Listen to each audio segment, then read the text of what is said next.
Well, in this session, the very first thing that I want you to do is to open up the Neo site and read Plato's allegory of the cave. It'll take you a couple of minutes and give you a sense. And you're actually reading something from Plato's Republic. And imagine, not very many first years at Continental Theological Seminary get the opportunity to do this. So I want you to read the allegory of the cave, and then we're going to come back and I'll try to give you a bit of a Christian interpretation of Plato's allegory.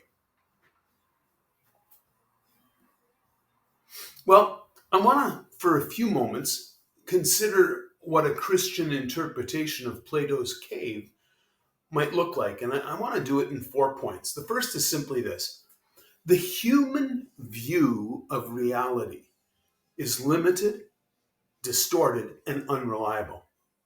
Now, in that incredible movie, The Matrix, the world that people appear to live in looks just like ours. They have no way of even imagining that what we perceive empirically is not the totality of reality, or that it's not even a reliable guide to reality.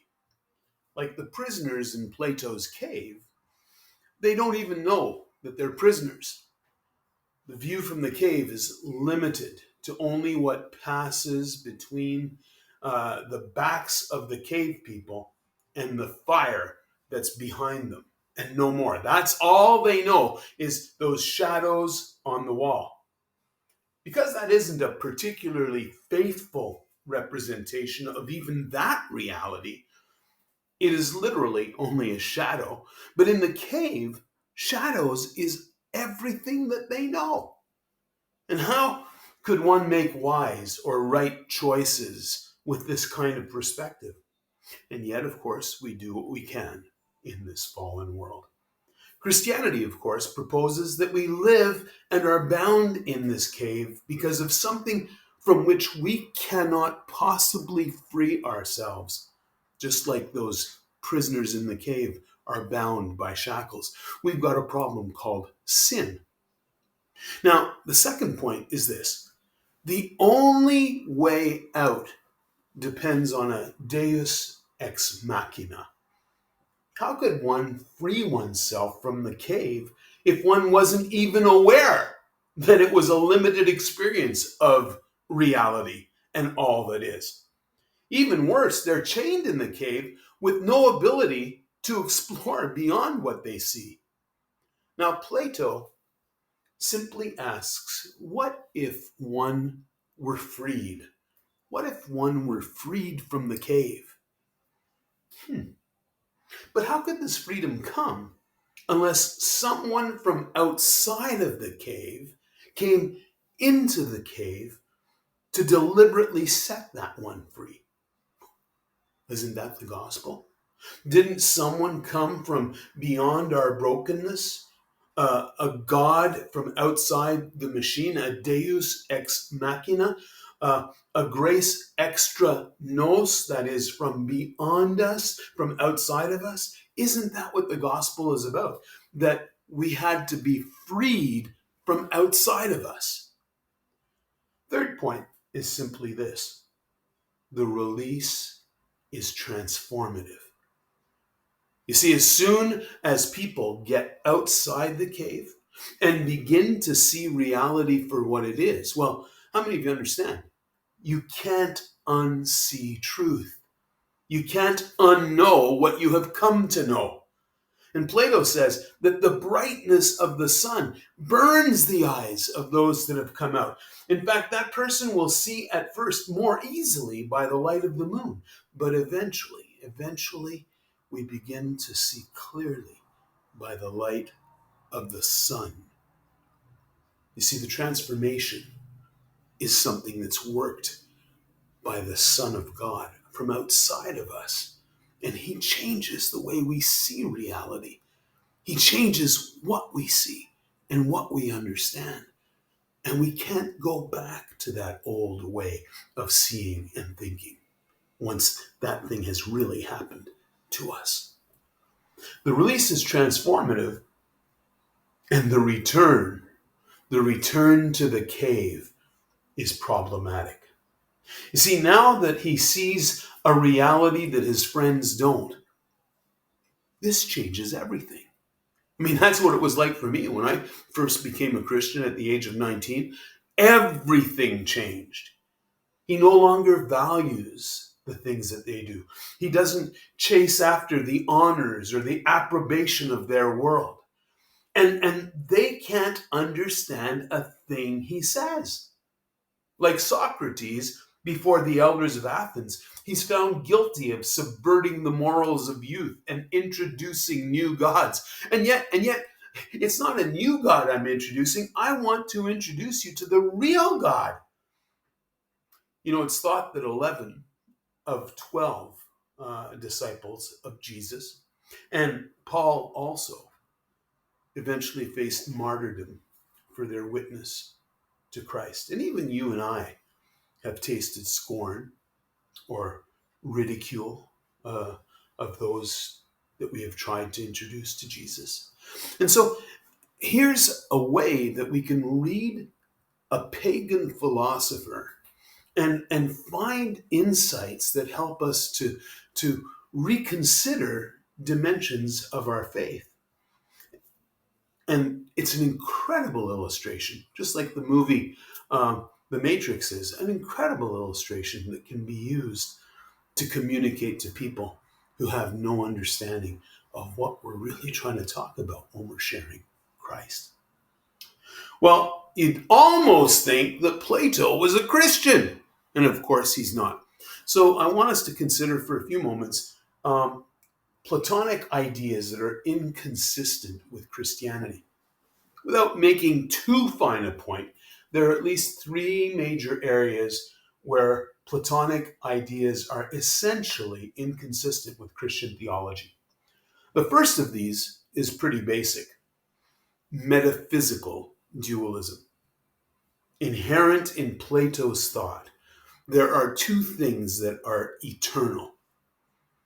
And in his metaphysics, we have, on the one hand, the spiritual realm, the world of the forms, pure, unchanging, perfect. And the externality of the physical world, the world of chaos and change and darkness.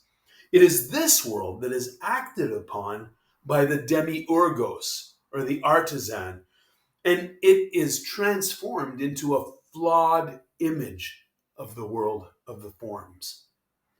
Now, traditional Christian theology has taught something entirely different: creatio ex nihilo, the idea that all that has been created came out of nothing.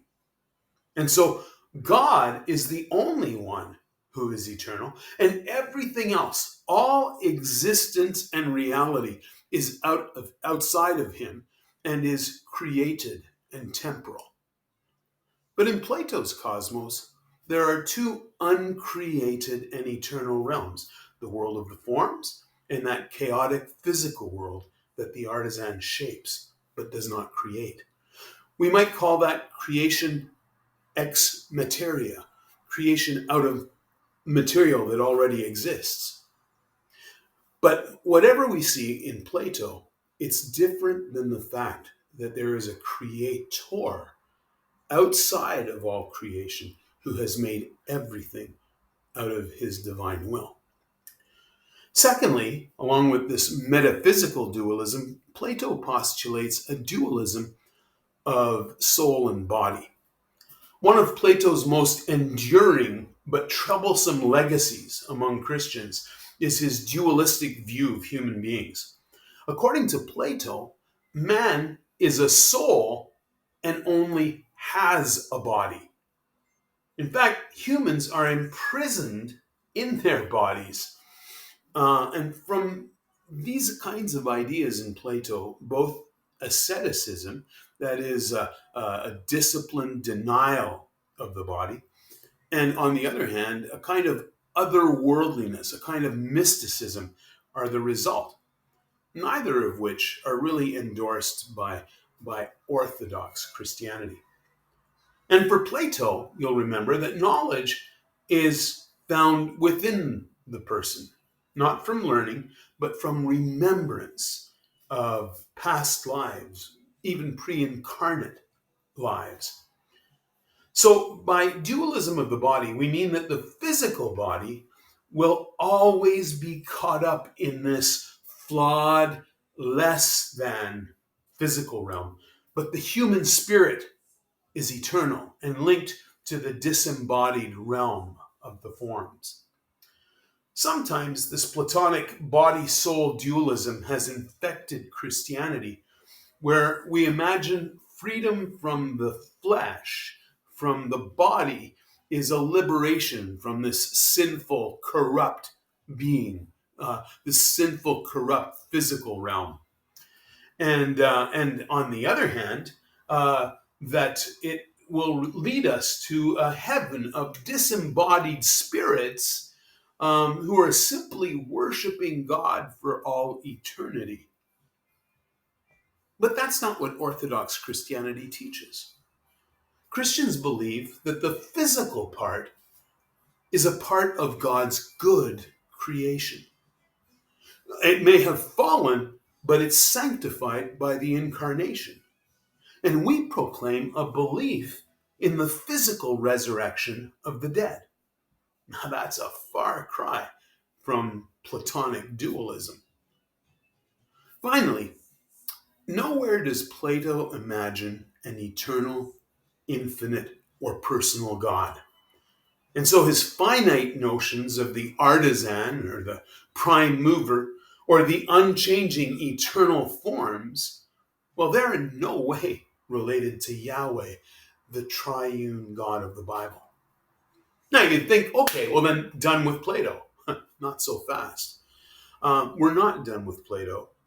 As Alfred North Whitehead put it, Western philosophy is just a series of footnotes to Plato.